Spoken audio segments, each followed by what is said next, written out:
In the heart of Lagos, Nigeria, the sprawling compound of the late Chief Bright Okonkwo stood as a fading emblem of grandeur. Once a beacon of pride, its whitewashed walls, glass-paneled balcony rails, and polished tiled floors now masked an undercurrent of tension. The automated gate swung open silently, the garden lights flickered on at dusk, and the neatly trimmed flowers hinted at a life of upper-class refinement. Yet, within the walls of the main house, the air was heavy with unspoken resentment, particularly for Amarachi, the eldest daughter of Chief Bright. Amarachi, a woman in her mid-twenties with a quiet strength in her dark eyes, stood in the kitchen peeling yams for breakfast. Her hands moved rhythmically, though her heart carried the weight of years of mistreatment. Since her father's death 5 years ago, her stepmother, Madame Stella, had ruled the household with an iron grip, favoring her own daughter, Jane, while treating Amarachi as little more than a servant. The sound of the gate's bell interrupted her thoughts, followed by Madame Stella's sharp voice, "Amarachi, someone's at the gate. Go check." Wiping her hands on a worn cloth, Amarachi walked to the entrance. Standing there was Kelvin Okoro, a man she hadn't seen in years. His once tall, confident frame was now slightly hunched, his clothes dusty, and an old backpack slung over one shoulder. She recognized him instantly, the son of her late father's business partner, Chief Okoro. As children, they had played together when Kelvin visited with his father, their families bound by a shared company, ONO Enterprises. Back then, Kelvin had been neat, polished, and full of promise. Now, he looked like a man life had worn down. "Good morning," Amarachi greeted softly, opening the gate. "Good morning," Kelvin replied with a tired smile. "Is Madame Stella around?" Amarachi nodded and led him inside. In the sitting room, Madame Stella sat regally on a brown leather chair, legs crossed, a steaming cup of tea beside her. Her sharp eyes widened slightly at the sight of Kelvin. "Ha, Kelvin," she exclaimed, her tone a mix of surprise and calculation. He bowed slightly, his voice steady but respectful. "Yes, Ma. Good morning. I just got back into town. Things have been hard since my father died. We lost everything. I've been trying to pick up the pieces." Madame Stella sipped her tea, studying him. "So, what do you want from me?" Kelvin took a deep breath. "My father and your husband had a business together. There was an agreement, a written one. My father left his shares to me. I want to know if there's anything I can claim." Amarachi, lingering in the hallway, listened closely.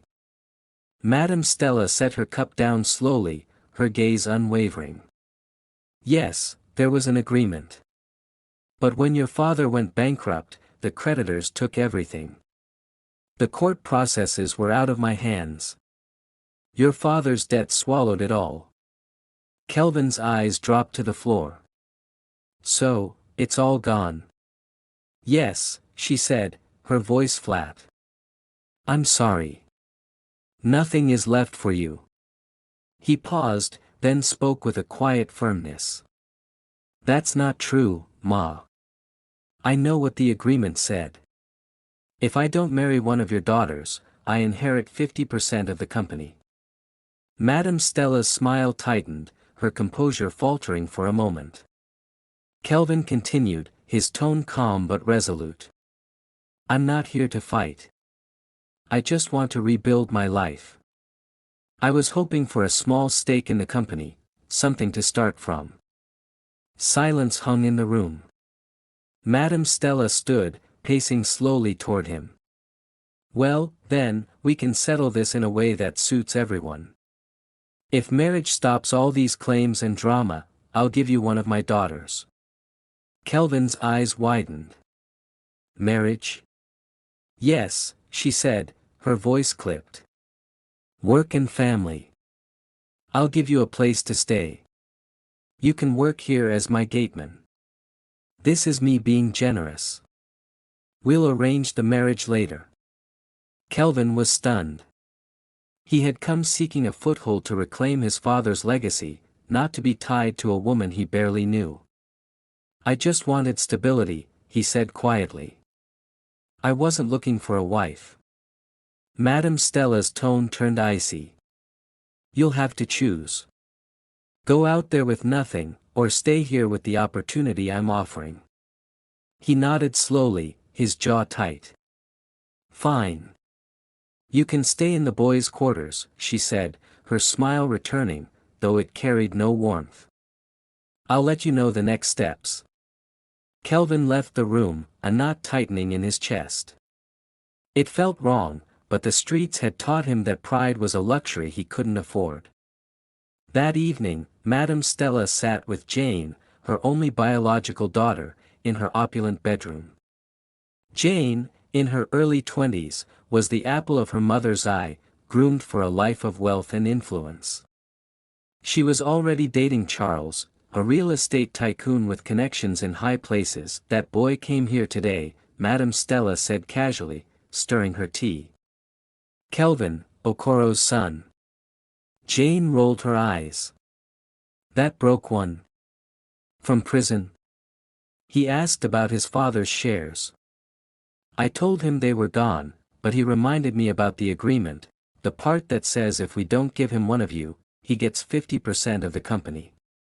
Jane's brows shot up. And what did you say? I offered him a job and a wife.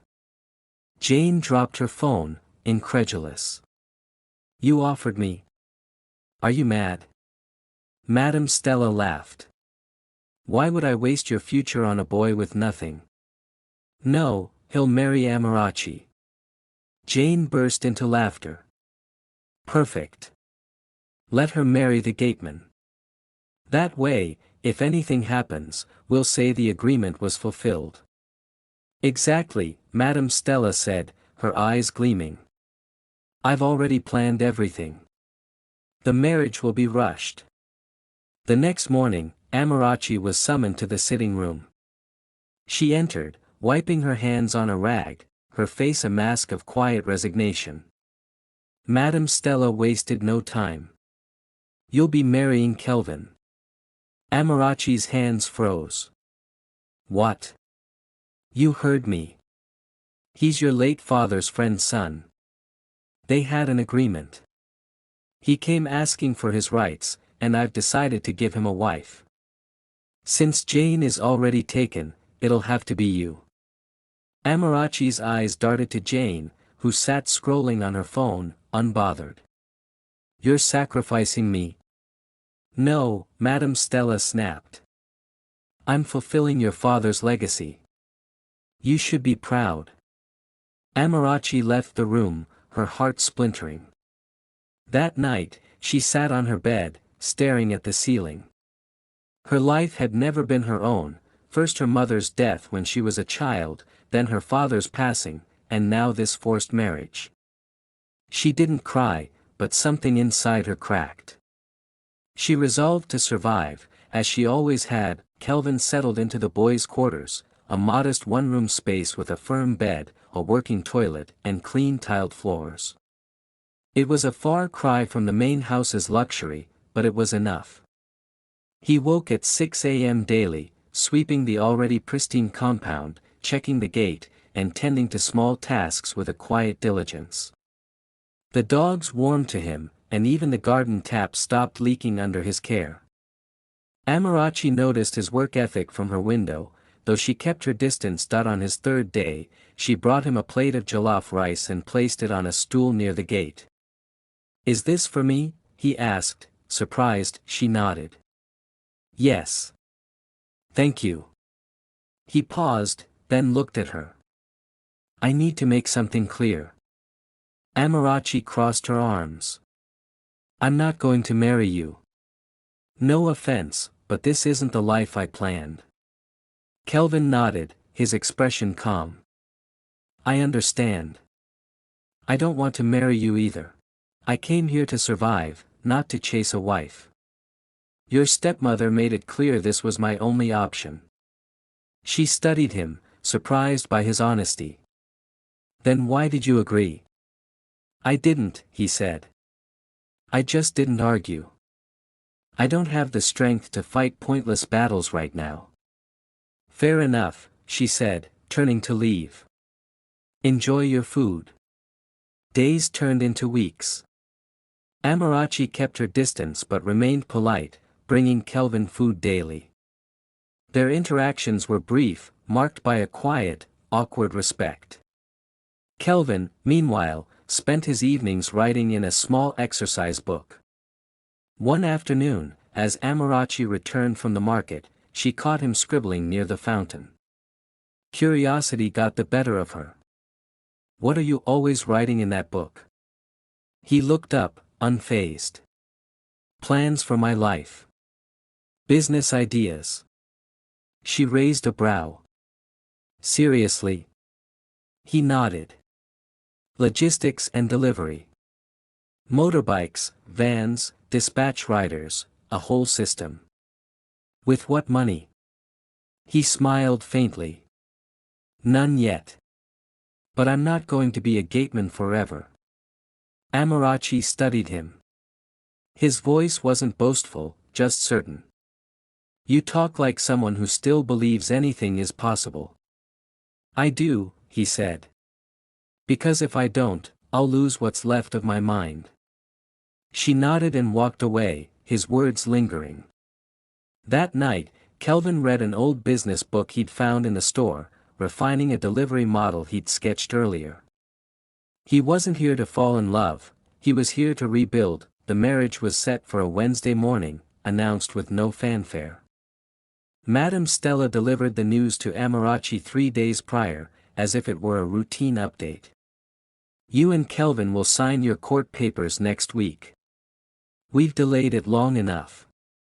Amarachi's heart sank. Wait, what? It's not up for debate, Madame Stella said coldly. You're already engaged. You decided, Amarachi shot back. I never agreed. If you think you can stay in this house and act like you're in charge, think again. You don't have a job, a plan, this is the best option you'll ever get. That night, Amarachi cried. Her dreams of finishing her economics degree, finding a job, and building a life of her own felt shattered. The court wedding was a somber affair. Amarachi wore a simple cream dress, her face distant as she signed the papers. Kelvin signed without hesitation, his expression unreadable. There was no reception, no photos, just silence. 2 weeks later, Jane's wedding to Charles was a spectacle of wealth, gold and white decorations, a live band, and celebrities mingling with guests. Amarachi stood at the back of the hall, excluded from the bridal train, watching her stepsister dance in a dress worth millions. The contrast stung. That evening, as the last guests left, Amarachi brought Kelvin a flask of jollof rice, fried plantain, and chicken. You haven't eaten, she said softly. Thanks, he replied, taking the food. Their eyes met briefly. I'm sorry they forced this on you, he said. You've said that before. I know. I never thought my life would turn out like this. She nodded. Same here. They sat in silence, the weight of their shared predicament settling between them. I wanted to go back to school, she said after a moment. I was supposed to finish my economics degree next year. Kelvin glanced at her. Good choice. What about you? Did you finish school before prison? Yes. Business management at Babcock. The trouble started a year after graduation. Amarachi looked at him, surprised. She hadn't expected that. I thought, she shook her head, embarrassed. I didn't know what to think. It's okay, he said. Their conversations grew over time, shifting from small talk about the weather to deeper discussions about their dreams. Kelvin shared his efforts to reconnect with his father's old lawyer, Barrister Peter. He was our family lawyer, he explained one evening as they sat near the garden. I called him recently. We're meeting next week. You think he can help? He has to. I think the company was stolen from us. My father's shares just disappeared after he died, a few months after I went to prison. The worst part? Barrister Peter knew something was off but stayed silent. Why? He was threatened. Someone warned him to keep quiet or lose his license. Amarachi stared at him. That's a lot. I'm not backing down, Kelvin said. I need to know the truth. She began to see him differently, not as a broken man, but as someone with purpose. Meanwhile, Madame Stella focused on Jane's lavish new life with Charles, posting their Dubai honeymoon photos online with captions like, "When God gives you double for your patience." Kelvin's meeting with Barrister Peter took place in a faded office in Asia, Lagos. The lawyer, an older man with tired eyes, stood as Kelvin entered. I didn't know I'd see you again before I leave this earth, he said, shaking Kelvin's hand. Kelvin laid out his documents. I want to get back what was stolen. My father's company and the shares in Madame Stella's business. Peter sighed, pulling a brown envelope from a drawer. I've kept this for years. All the original agreements. Your father trusted me. The documents confirmed everything: Kelvin's father's shares, the joint venture terms with Chief Okonkwo, and the marriage clause. Peter admitted his silence was due to threats from powerful men who had hijacked Kelvin's father's company. Madame Stella lied to the board, he said. She claimed your father's estate was bankrupt, that creditors took the shares. But she quietly absorbed them and reshaped the board with her allies. Kelvin clenched his jaw. Why didn't you fight this? They threatened my career, my family. I stayed quiet, hoping you'd come one day. Kelvin nodded. Then we go step by step. They devised a plan: file motions to retrieve board minutes and financial records, and prepare a petition exposing the fraud. Back home, Kelvin shared everything with Amarachi. It's worse than I thought, he said, spreading the documents on the table. So they just stole it? She asked, scanning the files. Yes. But now we can fight back. I'll help however I can, she said, her voice firm. Their partnership grew stronger. Amarachi helped organize files, edit reports, and even attended meetings with Kelvin. Madame Stella, meanwhile, grew suspicious of Kelvin's newfound confidence and Amarachi's late evenings with him. One morning, she confronted Amarachi at breakfast. So, how's your husband? He's fine, Amarachi replied evenly. He seems busy, Stella pressed. What's he working on? That's not your concern, Amarachi said, holding her gaze. Later, Stella visited Kelvin's quarters, eyeing his books and whiteboard of notes. You're looking busy, she said. I try to stay productive, he replied coolly. You're not trying anything funny, are you? Nothing of your concern, Ma, he said, closing the door. 3 months later, Kelvin, with Barrister Peter's help, filed 2 petitions, one against the takeover of his father's company, Okoro and Sons Industrial Limited, and another demanding his father's 30% stake in ONO Enterprises. When Madame Stella learned of the legal moves, she exploded, ordering Kelvin and Amarachi out of her house. With nowhere to go, they turned to Barrister Peter, who provided a modest bungalow on the mainland. The final court hearing was a spectacle. Kelvin, in a simple black suit, and Amarachi, in a blue gown, walked into the courtroom with Barrister Peter. Madame Stella sat opposite, her lawyer brash and overconfident. Peter presented irrefutable evidence, signed agreements, bank statements, audit reports, and a damning voice recording of a threat from years ago.